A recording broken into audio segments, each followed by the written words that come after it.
They laughed when she stepped onto the sniper range. Quiet, undersized, and written off before she even noticed. But 20 minutes later, when the alarm screamed and the sky cracked with real gunfire, every man who mocked her wished they'd paid attention.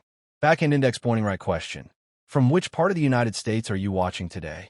Drop your state in the comments, United States. They mocked her the moment she walked onto the sniper qualification range. Not loudly. Nothing official, but enough whispers, smirks, and sideways looks to make the message clear. She didn't look like their idea of a top-tier marksman. Her name was Specialist Lena Carter, and on paper, she was average. No flashy medals. No elite unit pedigree. Just another soldier rotating through qualification day under the scorching sun. The range officers barely glanced her way. The other candidates were loud, confident, and already competing with each other over scores that hadn't even been posted yet. When Lena laid out her rifle, one of the louder soldiers snorted. "Hope she knows which end fires," he muttered, drawing quiet laughter. Lena didn't react.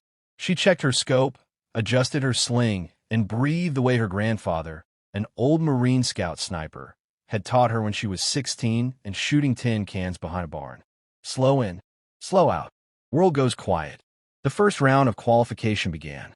Targets popped up at known distances. One by one, shots cracked across the range. Scores were decent. Some great. Some mediocre. When Lena's turn came, the range officer sounded bored calling her lane number. She fired. No rush. No drama. When the targets dropped, the spotter frowned, checked again, then cleared his throat. Clean hits. All center mass. A couple of heads turned, but the mocking didn't stop. Beginner's luck, someone said. Then the second phase started. Unknown distances, time pressure, wind correction. This is where people usually cracked. A gust kicked up, dust across the range. Shooters rushed. Misses piled up. Lena adjusted her position, lowered her profile, and waited an extra breath longer than allowed. Her shots came slower, but every steel plate rang. Not just hits. Precision hits. The range went quieter now. Even the loud ones stopped talking. That's when everything changed. A sharp crack echoed from beyond the range. Not a training shot. Too close. Too wrong. Then another. Alarms blared. A vehicle exploded in the distance near the perimeter road, sending smoke rolling across the desert. The range officers froze for half a second, just long enough for panic to start creeping in. This wasn't part of the exercise. This was real. Before orders could even be shouted, Lena was already moving. She rolled, pulled her rifle in, and crawled to a better vantage point without being told. The mocking soldier who'd laughed earlier stood there frozen, eyes wide. More shots rang out, automatic fire now.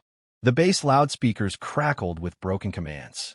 All personnel, shelter, stand by. Lena scanned the horizon through her scope. Heat shimmered, smoke, movement.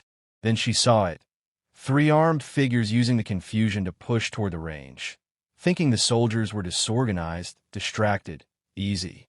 They were wrong. Very wrong. A senior officer dropped beside her, breath tight. "Can you see them?" he asked. Lena nodded. Wind's pushing left. They're moving fast. 2 rifles, one carrying explosives. The officer hesitated. She didn't. "I can stop them." He looked at her score sheet still clipped to the bore behind them. "Perfect." He gave one short nod. "You're up."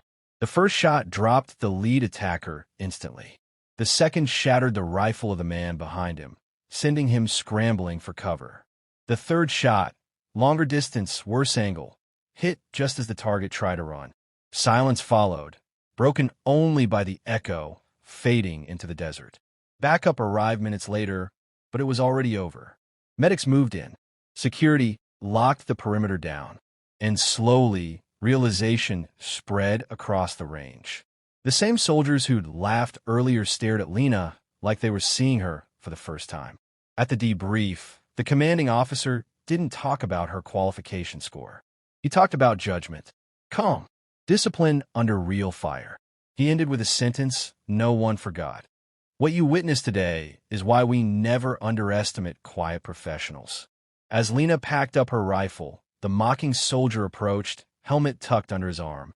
"I was wrong," he said, voice low. She nodded once. No smile. No speech. Just another control breath as she walked off the range that had turned into a battlefield and proved exactly who she was.